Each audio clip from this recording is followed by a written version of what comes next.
qualidade de vida na pós-menopausa.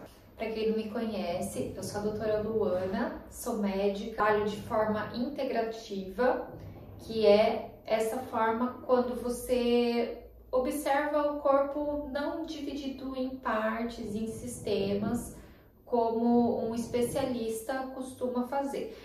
É como se fosse aqueles médicos de antigamente, que ainda existe, o médico da família, né? Que vê o corpo como um todo. E eu fui buscando me especializar, estudando como que funciona a fisiologia do corpo humano. Uma campainha aí. Como que funciona a ação das vitaminas, a ação dos minerais, né? A ação dos hormônios, como que eles interferem nessa fisiologia. Então, o tratamento que eu faço é buscando sempre identificar quando existe alguma deficiência de nutrientes, repor essa deficiência de nutrientes e também buscar a causa, o porquê está deficiente. E hoje eu vim aqui falar com vocês sobre modulação dos hormônios sexuais. Por quê? Nós temos vários tipos de hormônios no corpo. Muitas vezes quando a gente fala de reposição hormonal, vem à cabeça a reposição de estradiol, reposição de testosterona, que é o mais comum, né? Ou às vezes até o uso de substâncias que são bem diferentes dos nossos hormônios, que é chamado de, às vezes, uma reposição hormonal, mas não se enquadra, porque você está usando uma substância bem diferente da composição dos nossos hormônios. Então, quando eu estiver falando de reposição hormonal, modulação hormonal, eu vou estar sempre falando de hormônios bioidênticos, que são substâncias idênticas às substâncias que o nosso corpo produz. Eu trouxe aqui para vocês esse quadrinho. Espero que dê para enxergar a minha letra aqui. Então, aqui tá uma parte da nossa produção hormonal, né? Como que funciona no nosso corpo. Tô tomando um chazinho, que aqui na minha cidade tá bem friozinho hoje. Então, vamos lá. Por que eu sempre falo que o colesterol é muito importante, né? Quem aí tem medo de colesterol? Muita gente tem medo de colesterol. Não posso estar com colesterol muito alto, né? O colesterol é uma molécula essencial para o nosso corpo. Por isso que o colesterol costuma aumentar nessa fase de declínio hormonal, feminino e masculino. Por quê? Ele é matéria-prima para a produção hormonal. E quando existe uma queda hormonal, o colesterol sobe para tentar suprir essa queda hormonal. Muitas vezes o paciente lá, ele está se alimentando melhor do que nunca. Ele fala assim, nossa, mas a minha alimentação melhorou tanto e o meu colesterol só tá que sobe, né? Por que isso está acontecendo? E aí começa a tomar um remédio para baixar o colesterol. Bom, como eu trabalho com modulação hormonal, quando a gente começa a equilibrar os hormônios, isso tende a regularizar. Inclusive, hoje em dia, a gente já sabe que não é o colesterol que vai causar infarto, né? Existe um livro bem legal que chama O Mito do Colesterol, que foi escrito por um cardiologista que explica tudo isso. O problema é a oxidação do colesterol que ocorre por conta de excesso de inflamação que vem da resistência insulínica. Eu posso falar isso outro dia, se vocês quiserem, deixa aqui nos comentários. Então, o colesterol, sendo matéria-prima para os nossos hormônios, ele vai formar a pregnenolona, que é um dos hormônios que a gente pode repor na modulação hormonal. A pregnenolona, você pode ver que ela é um pré-hormônio, né? Ela vai formar os outros hormônios do nosso corpo. Então, quando repõe, qual que é a ação que a pessoa sente quando está repondo pregnenolona? Se ela tiver deficiente, né? Vai melhorar a energia, vai melhorar a concentração, muitas vezes ajuda a crescer cabelo, né? Porque, ó, ela melhora o cortisol, melhora a progesterona. Então, a pregnenolona vai formar aqui a progesterona, que é um hormônio que eu gosto muito, né? A progesterona, ela é um hormônio, não é só um hormônio feminino, ela é um hormônio masculino também. Então, eu sempre falo nas consultas que a progesterona é o hormônio da felicidade para a mulher, né? Por quê? A progesterona, ela faz assim um feedback, é como se ela ajuda a regular o estradiol, que é o outro hormônio mais predominante na mulher, né? Então, quando o estradiol tá muito alto, a mulher tem vários sintomas. Hoje em dia a gente chama de predominância estrogênica. Então ela vai ter sintomas de TPM mais predominante, irritabilidade mais predominante, desenvolve doenças como o mioma, né? Então o mioma é por falta de progesterona, tem um fluxo menstrual mais doloroso, mais intenso, uma TPM mais exuberante, né? Uma tensão pré-menstrual, irritabilidade. E a progesterona muito alta, aliás, muito baixa, também atrapalha no emagrecimento, o cabelo não fica tão bom, né? Então, tem vários sintomas. A progesterona protege o sistema nervoso, tanto do homem como da mulher, e no homem ela melhora a ação da testosterona. Então, um homem que está muito inflamado, tendo muita queda de cabelo, com aumento do DHT, da dihidrotestosterona, quando ele repõe a progesterona, ajuda a equilibrar isso, ajuda também o homem ficar mais tranquilo, né? Não ficar tão irritado, né? E vocês percebem que vem do colesterol, né? E a progesterona vai originar esses três hormônios, cortisol, aldosterona, a 17-OH, pregnenolona, né? É bom tomar progesterona por via oral. Ela é um dos poucos hormônios que a gente pode repor por via oral. Porque quando repõe por via oral, ela libera essa substância aqui que causa um relaxamento instantâneo. Então a gente gosta de passar durante a noite, porque já dá um relaxamento bem gostoso assim, você já vai se preparando para o sono. Então é muito bom para quem não está conseguindo pegar no sono, é uma delícia tomar. E ela também ajuda a desinflamar, ela é diurética, tanto que se toma em dose alta. Eu tenho também que repor potássio, né? Repor até potássio, magnésio, porque ela desidrata bastante, ela é diurética, ela é lipolítica, ajuda a emagrecer também, né? Tanto o homem quanto a mulher. E se a pessoa tá ficando muito estressada, vai desviar aqui, ó, para produzir mais cortisol, que é o hormônio do estresse, vai diminuir a produção da progesterona, né?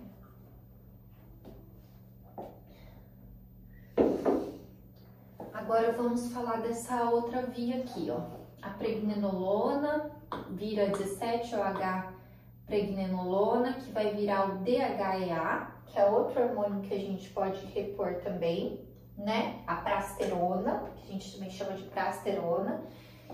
e que vai virar androstenediona e vai virar testosterona. Aqui uma coisa legal, muitas vezes na mulher eu não preciso repor testosterona. Testosterona é um hormônio que é mais predominante no sexo masculino. Se a mulher tiver muita testosterona, ela vai ficar aquela mulher mais mandona, né? Ela vai entrar em conflito com o homem, vai ficar uma mulher mais masculinizada. Dependendo, se a reposição for muito grande, a gente ainda vai ter alguns efeitos androgênicos, como o crescimento de pelo, a voz às vezes pode ficar grossa e até aumento do clitóris, apesar de que isso acontece mais com o uso de anabolizante, que daí é um tipo de testosterona sintética com uma ação bem mais potente, né? E que não tem nada a ver com ação bioidêntica. Agora, a testosterona, é importante falar que ela também tem um porém. Ela aumenta a resistência insulínica. Insulina é outro hormônio, né? Que a resistência insulínica é o que leva a diabetes e que vai causar a arteriosclerose, que é quando entope os vasos. Isso sim que vai causar a oxidação do colesterol, e daí vai causar infarto, derrame, né? Insuficiência renal, zumbido no ouvido, porque vai entupindo os vasinhos do ouvido. Enfim, uma inflamação crônica pelo excesso de insulina. Então, se a pessoa tá com uma dieta rica em carboidrato e ainda vai e repõe testosterona, então vai ter maior risco de ter todas essas doenças. Isso que causa também aquela barriga que é típica masculina, né? O homem, a maioria dos homens não tem aquela barriga que é grande e dura, né? Não é uma gordura por fora, é uma gordura intravisceral. Quando o homem tá com aquela barriga bem grande, a gente chama de síndrome metabólica. É como se fosse uma barriga de grávida, né? Uma barriga dura dentro, porque a gordura tá intravisceral. Isso é o maior risco que existe para a pessoa infartar. Então, se você conhece um homem que está com aquela barriga grandona, maior do que o quadril, se você mede a cintura e a cintura é maior do que o quadril, esse é o maior risco de infarto, né? É o sinal de maior risco de infarto, de derrame. Então, é um alerta muito importante para cuidar da saúde de forma adequada. Não adianta só ficar fazendo exames. Quem fica só fazendo exame e não faz uma mudança, não faz o que precisa ser feito, está só esperando o pior acontecer. Então, se a mulher repõe testosterona, ela aumenta a resistência insulínica também. Ela vai ficar com um padrão masculino. Por isso que causa acne. Acne é o que? É resistência insulínica aumentada, né? E daí, depois aqui, vai virar os nossos hormônios femininos, estrona, estradiol e estriol. E o estradiol pode virar estrona, né? Esses são os hormônios típicos femininos. Homem também tem, né? Mas em pequena quantidade. E a mulher tem em grande quantidade. O estriol, que tá aqui, ele é um hormônio fraquinho, né? É um hormônio menos potente. E ele ocupa os receptores do estradiol. Quando que a gente repõe estriol, né, na medicina? Não é preciso repor estriol na maioria das vezes, porque repondo o estradiol, a gente já vai ter uma melhora desse hormônio. Porém, alguns casos a gente pode fazer reposição. Por exemplo, quando a mulher está tendo assim muito ressecamento vaginal, muita infecção urinária de repetição, eu já vou falar aqui de alguns sintomas de deficiência hormonal, a gente pode usar o estriol. E ele é um hormônio mais seguro para fazer reposição, porque ele não vira estrona. Estrona é esse hormônio mais potente, né? É um hormônio mais forte. No homem é a dihidrotestosterona, é o DHT, né? E na mulher é a estrona. Esses dois hormônios aqui são alertas.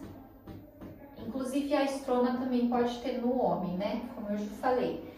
Esses hormônios aqui, eles ocorrem quando a pessoa está inflamada. Por que o corpo vai produzir um hormônio desse, que inclusive pode aumentar o risco de câncer? Porque ele quer suicidar, né? Quer matar? Não. O nosso corpo ele é muito inteligente. Esses hormônios aqui, eles devem ser produzidos, de acordo com a nossa fisiologia, quando nós estamos em um momento de estresse para se defender de alguma coisa que causa esse estresse. Então, se a gente estivesse lá na natureza, num momento de perigo, lutando, é muito oportuno que a gente tenha esses hormônios. Porém, eles não devem ficar por muito tempo na nossa corrente sanguínea. Igual hoje em dia, nós vivemos em um momento que a gente tem estresse o dia todo, né? Sai de casa, tem estresse no trânsito, tem estresse no trabalho.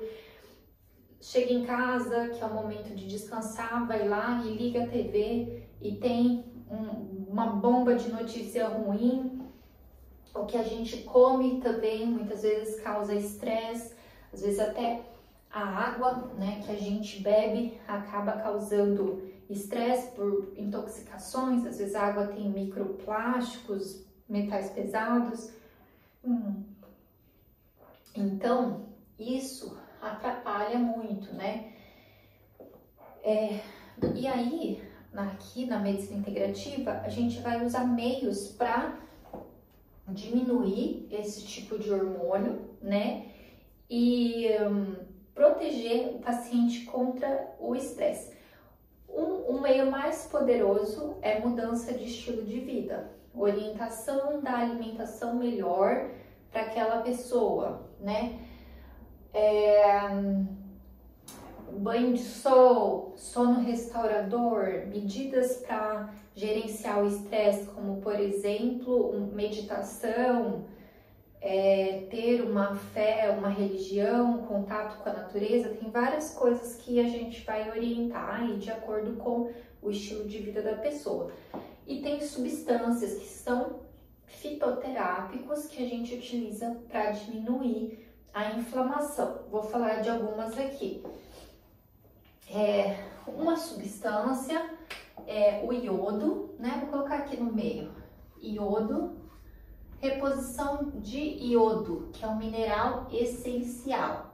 E o iodo, quando a gente repõe, ajuda também a quelar metais pesados. Apesar de ser uma quelação bem lenta, mas uma reposição contínua tem esse poder. Não é todo mundo que pode tomar iodo, tá? Tem que ver se a pessoa não tá com sintomas de Hashimoto, que é uma doença da tireoide, com anticorpos positivos, porque isso pode desencadear uma crise de hipertireoidismo. Mas, por isso que tem que avaliar.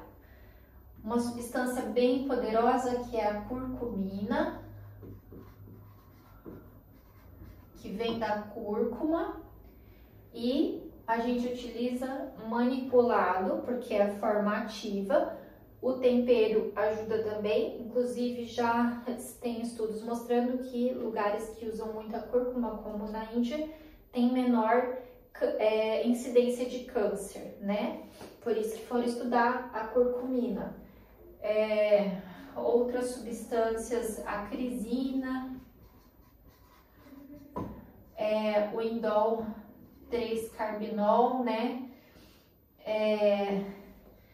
Que vem do brócolis, né? Então, são substâncias que fazem com que diminua essa transformação aqui do estradiol em estrona.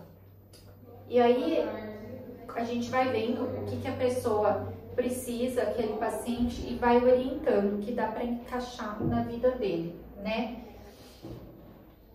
Então, quais são os sintomas de deficiência hormonal feminina, né? Um sintoma